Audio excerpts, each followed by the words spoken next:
Thank you very much, Rebecca Edwards and our beautiful band, for that inspiration this morning. Thank you.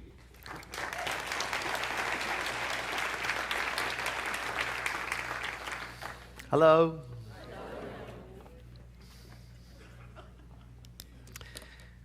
As you heard, we are in our second week of talking about the power of now, using a book by the same title by Eckhart Tolle, The Power of Now.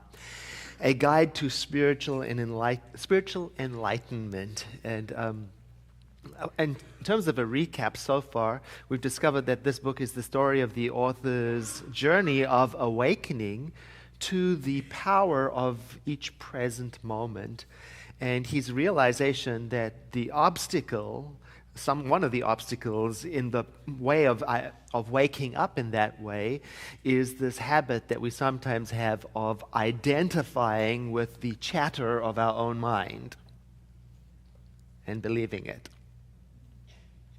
And the way through, he suggests, is this realization that we can come to that there is actually more to us than the chatter in our mind. I mean, that's part of us, but there is also this you of you that can watch, can witness your chatter. There's more going on inside there than what meets the eye. It's a lot to summarize in a few words. What we covered a lot of ground last week. And you can catch up, and there are a number of ways to do that. For example, if you go to our website, www.cslsr.org, all of our videos are there. They're free. You can review them at your own pace, on demand. Or if you prefer, you can go to YouTube. You can search for my name, Edward Viljoen, and the YouTube channel for our center will come up. Or if you prefer Vimeo, because you know how we are, we like our preferred delivery system, you can go to Vimeo. We're CSL Santa Rosa on Vimeo. Or if you prefer audio, you can also get audio from our website. Or if you can't wait for the audio to be uploaded, you can go to our bookstore, steppingstonesbooksandgifts.org, and you can purchase the CD today. Most of the resources are free, but if you want the book, you have to purchase the book. So often we have the book for free to check out on our library. In other words, there's absolutely no reason why you can't go even deeper with your practice over here. In fact, next year we're talking about using our Wednesday evening services to discuss the ideas that are in these recommended books of each month. Because they're such powerful ideas, they can't really fit neatly into a 20-minute message. So we'll be doing that next year to go a little deeper with the ideas. Like, for example, the one that I'm getting out of the chapter I'm reading this week. From this week's reading, the topic is moving deeper into the moment, into the now. And the idea is that moving deeper becomes possible when you realize what your sense of self is. Have you ever thought about that? What is my sense of self? Where do I get it? What is it that I'm supposed to be? What is it that I'm supposed to feel? What am I supposed to think? And it turns out that your mind has an answer to all of these questions. And when I say your mind, I'm talking about that aspect of the mind that some people call the ego mind, or the lower self, the one that is responsible for chatter. And don't you know, when your sense of self comes from that lower mind, well, then you're dealing with its definitions and its values. And don't you know that what ego mind thinks is important is not always the same as what your higher mind knows.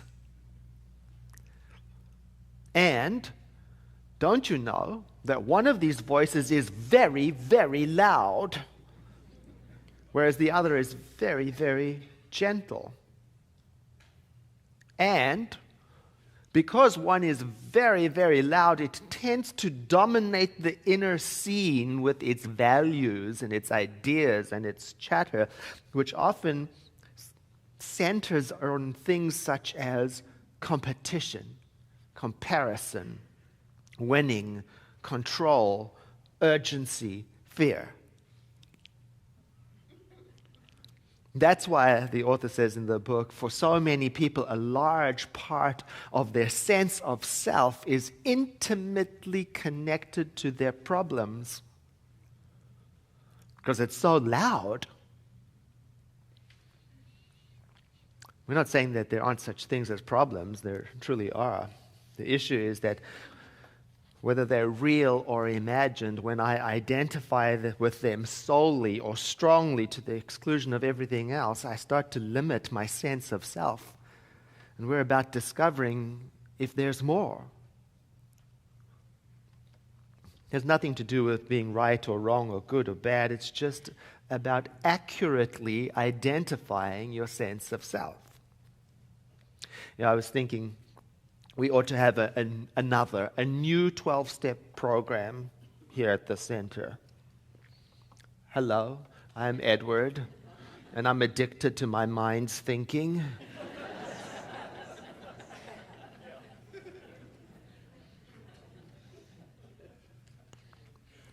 And as with recovery from every kind of addiction, nothing can really be helped or moved until there is a straightforward, plain language acknowledgement and acceptance that something is going on. You got to start there. And it has to be followed up with a solid identification with a higher power. Now, my thinking is not my higher power. My thinking is my use of higher power. And once you start to see that, it gives you the opportunity to step out of your mind's conversation, to step outside of the chatter. And when you do that, you begin to see, wait a minute, there are actually other answers to the question, where does my sense of self come from? What am I supposed to be? What am I supposed to feel? What am I supposed to think? And these answers, they come from a deep quietness that is already in you. But if you try to think up the answers to the question using your mind, then all you get is, well, you start rewriting every single soap opera that ever was before. Same song. Second verse, a little bit louder, quite a lot worse. Because you're creating it out of the level of the chatter of the mind, and you can fall into step with the pattern of that thinking of your ego mind, and very soon you begin to believe it and define yourself by it. Here's how he describes that pattern. I'll read it to you, it's quite small. Hello? There we go. How does this mind pattern operate in your life?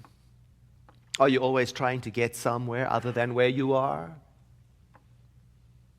Is most of your doing just a means to an end? Is fulfillment always just around the corner or confined to short-lived pleasures such as sex, food, drinks, drugs, or thrills and excitement? Are you always focused on becoming, achieving, and attaining? Or alternatively, chasing some new thrill or pleasure? Do you believe that if you acquire more things, you will become more fulfilled, good enough, or psychologically complete? Are you waiting for a man or woman to give meaning to your life?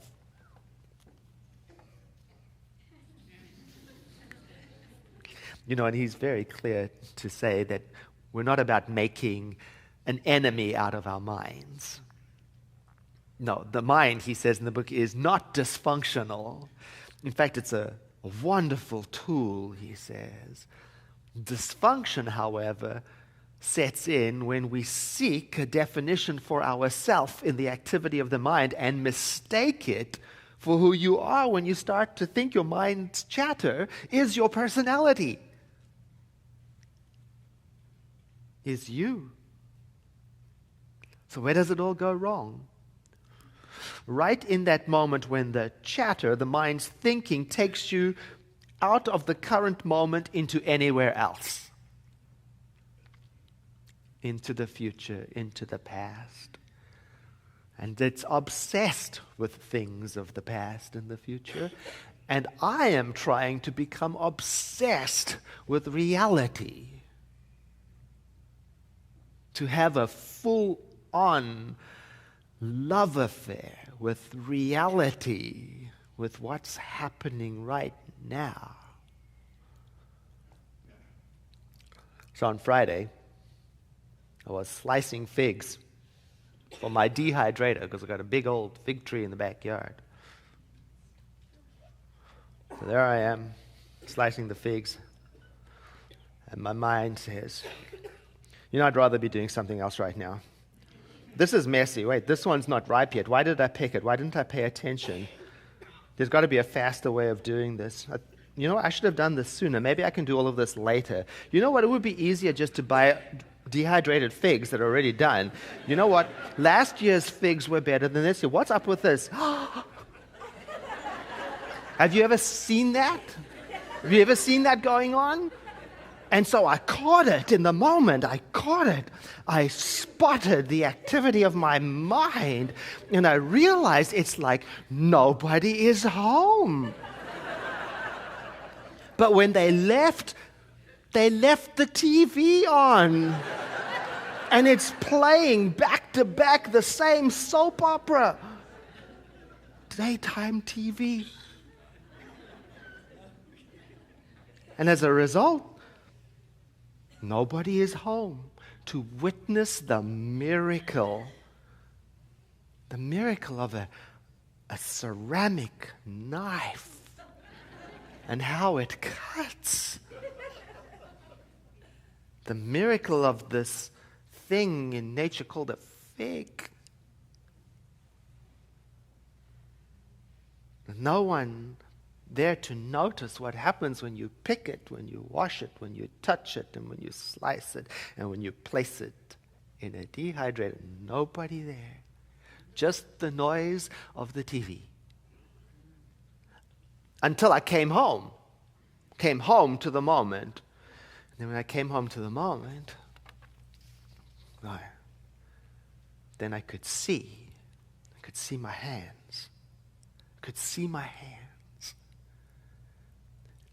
And how age has changed them.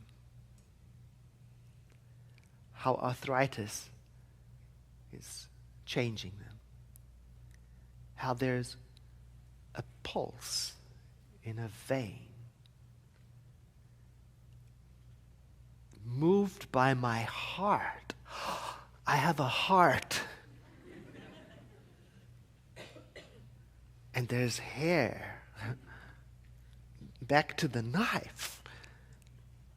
A ceramic knife. Who made it? Who thought it up? Who packed it? Who marketed it? Who raised children who would dream it? Back to the hand. Is that warmth I see rising up from it, I think? Or is that just the idea of life rising up from everything that is there?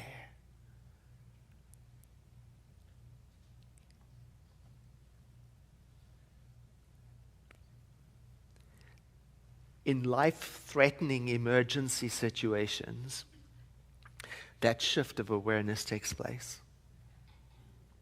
to being present. It happens. A moment in which all other considerations are replaced in an instant by a sharp, intense focus of awareness that comes from something very still and very powerful. It rises up so that that which needs to be attended to can be handled.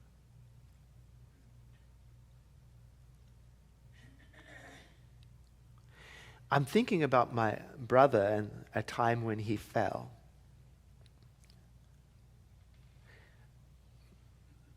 he had the condition of epilepsy, and he was given to having seizures. And we were fortunate enough that he could stay with us for almost all of his life. And we would care for him. We had to be very attentive because when he had these seizures, it's not that they were violent, it's just that he would phase out. And then he would fall. So we had to be close and watch him all the time. And I remember one time he had a seizure and he did fall, and I wasn't close enough to prevent the fall. And he fell and he hit his head on a sharp corner on a door jamb. Bam! There was blood everywhere. A huge gash and a tremendous amount of loss of blood quickly. And I am no fan of blood. I don't do well with that at all. In fact, I usually faint, or at least run in the other direction. But not that time. Something happened that time. Something wonderful happened that time. A shift in awareness and focus took place. And I became available to the present moment, and it was as if I was standing in that place they call the eye of the storm, where everything was completely silent where I was, no matter what was going on around me. And I think back now, that moment needed music, right? Because it was so holy. And what rose up from the silence within me was wordless, and it caused me to know what to do and where to go. And I went straight to my brother and did what was uncharacteristic. I placed my hand directly on the wound to stop the blood. Now, I didn't have time to pray. I didn't have time to meditate. I didn't have time to burn incense. But the moment itself seemed as if all of that was present anyway. I have friends who tell me that that is exactly the reason why they love rock climbing, mountain climbing. Because it forces them into an intensely alive frame of mind, one that is free of personality, free of responsibilities, free of past, free of future, because safety depends on being absolutely present. Or other activities like jumping out of airplanes or car racing or any of those other high-risk adventures, you know, the ones that insurance doesn't usually cover. Because it relieves them of the attachments to things like preferences, personalities, problems, and issues. And in those activities where the stakes are high, they experience everything as being intensely alive, sharp focus. Now, the author of The Power of Now suggests that this experience of liveness is available even without high risk, high adventure. You don't have to have an increasingly set of interesting distractions or adventures to propel you into the present moment, but you do have to learn how to drop more deeply into any present moment. Like this one. And to let whatever is present rise up and appear to you as it is. Every sensation, every sound.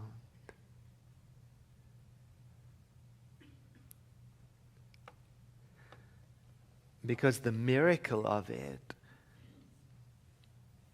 may be deeply satisfying. Indeed, ordinary things become miraculous when seen through the filter of the present moment. The ordinary becomes spectacular when seen.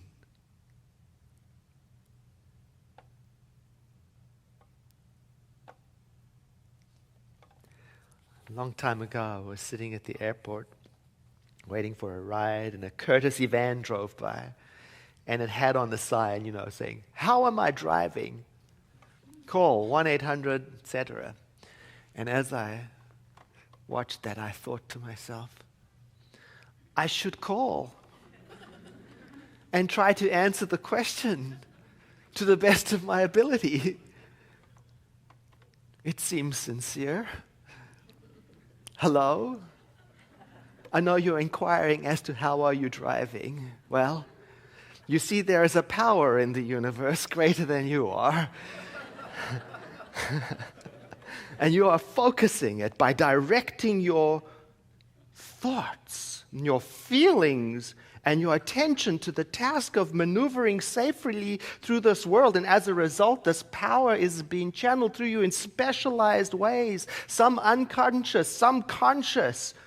And it's fulfilling your intention by doing all sorts of things like assimilating information, assimilating oxygen, refreshing your brain, lifting you up, organizing information.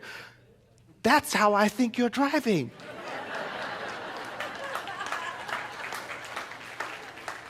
But you have to be present to notice it. It's a beautiful and wonderful mystery. Thank you so much for taking my call.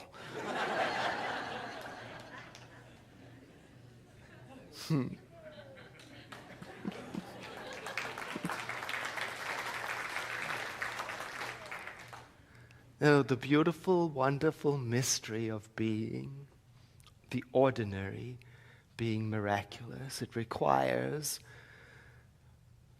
coming home to the moment. And spiritual traditions have talked about that in the most beautiful, poetic way. You know how the way of poetry is to talk in images, not to be taken literally.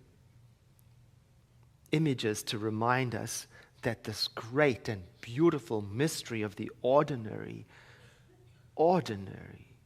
experience of being is available. He quotes many of them in The Power of Now. For example, this one from Matthew.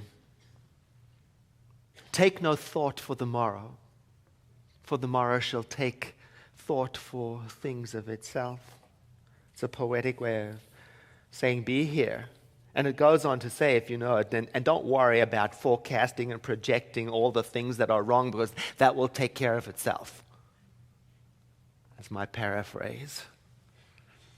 He also says from Luke, nobody who puts her hand to the plow and looks back is fit for the kingdom of God. The kingdom of God is the state of consciousness in which you are unified with all that is, the thing itself. And anybody who sets in motion but is referring to the past is not going to have that sense of union. They're going to be divided. It's not advice to do nothing. Oh no. It's about the attitude of mind that invites you and I to be available to the thing that is in front of us.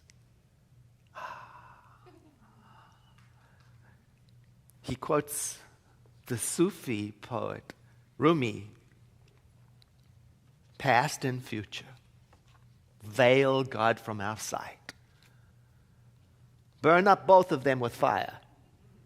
It's part of a larger piece in which there's a conversation. Omar is speaking to somebody who is struggling, and he says, all this wailing, all this complaining that's going on in you, it shows that you are still sober. And when you're sober, then you refer to things of the past. What you need to do is hurry up and get drunk with divinity, right? That's what he's talking about. Don't be so sober that all you're doing is referring to the logic of the past and the planning of the future. Come home and be drunk with reality.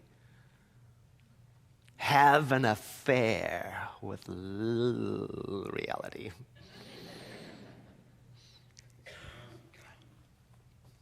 How about this, Meister Eckhart? Time is what keeps the light from reaching us. There is no greater obstacle to God than time. And it's a larger piece, this quote, and it's very well known. It goes on to say, and not only time, but temporalities, things that are temporary. And not only temporal things, but temporal affections. And not only temporal affections, but the very taint and smell of time. It's poetry. Isn't that wonderful? It says, time stinks. It is the very thing that will distract you from what is exactly here. It's poetry. It's intended to be extreme.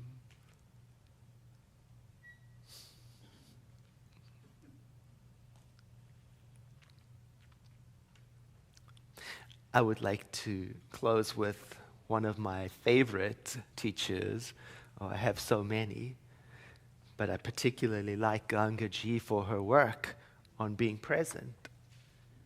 And she says, silence is an opening where the usual evaluation about past events and speculation about future events stops. When you let all mental activity stop, you make your mind available for the unknown, for your true self. Reflection means to give up all considerations, all computations, all measurement, and just be still. Insight and revelations arise quite naturally in reflection. Wisdom and clarity are natural byproducts of reflection, of not creating, of not following mind activity.